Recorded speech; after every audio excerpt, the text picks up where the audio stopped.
A pleasure to meet y'all at last, and welcome back to Survival of No Limits. And well, here we are again, a new location. I'm gonna do a quick turnaround here. Yep, good enough. So, yeah, Spazland is now where I'm at.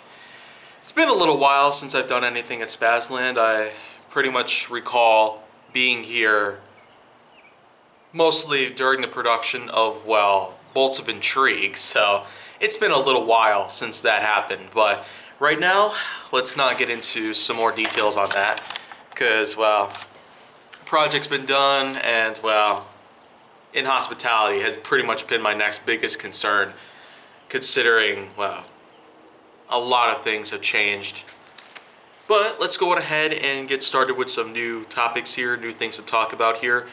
56, overheating. So, yeah, 56 topics, 56 points for me basically coming together to provide some new content. So, anyways, if you're familiar with the fever, and, well, I feel like that the timing is perfect here to even talk about something like this. So, well, overheating, whether it's basically body temperature or in a machinery related temperature or some other sort of temperature, would not be a good sign. In the same way as having more, well, hypothermia related things. So I guess I just pitched in a new idea. Maybe I'll talk about that later, but hypothermia is out of the question. I'm talking about the opposite of that.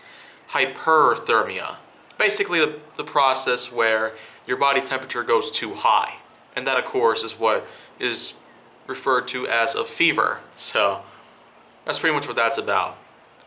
So the big thing about overheating, for the most part, is that, well, in terms of having a fever, there's only so much that your body can handle. There's a point in time where some people have died from heating up too much, whether it's from a sunstroke or if it's from boiling hot temperatures relating to water or even getting burned by hydrochloric acid. Those things, of course, can never be a good thing, no matter what the case might be. But in terms of how overheating works in other properties, it's a whole different story. So, in terms of how machinery can handle temperature in comparison to the human body, it's a whole lot different. Especially because machinery has proven to be much more resilient to the environment in comparison to flesh. So, as a baseline to pretty much go as far as to talk about how can it be a lot better in some ways, it doesn't really work in all ways. There's always a limit as to what materials can actually incur whatever temperature it can take on before it begins to disintegrate in certain probable ways. So of course, that's just how that whole thing seems to work as a whole. But no matter what the case is, overheating sure ain't pretty, in any case. So the main thing is that, well, you would not want to have that on your life. So I don't really have it on me, but I did buy one of those iHealth laser guided thermometers, which are geared towards figuring out your human body temperature no matter what time of the day it is.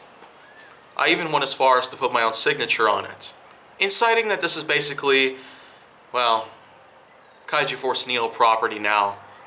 So, I mean, that's just pretty much what that's all about. So, thank you very much for taking a look at this, and remember, 6 more days worth of my content here pretty much, just so I can use this spot in particular. But in case you hadn't already noticed, then, well, it's Spazland Park.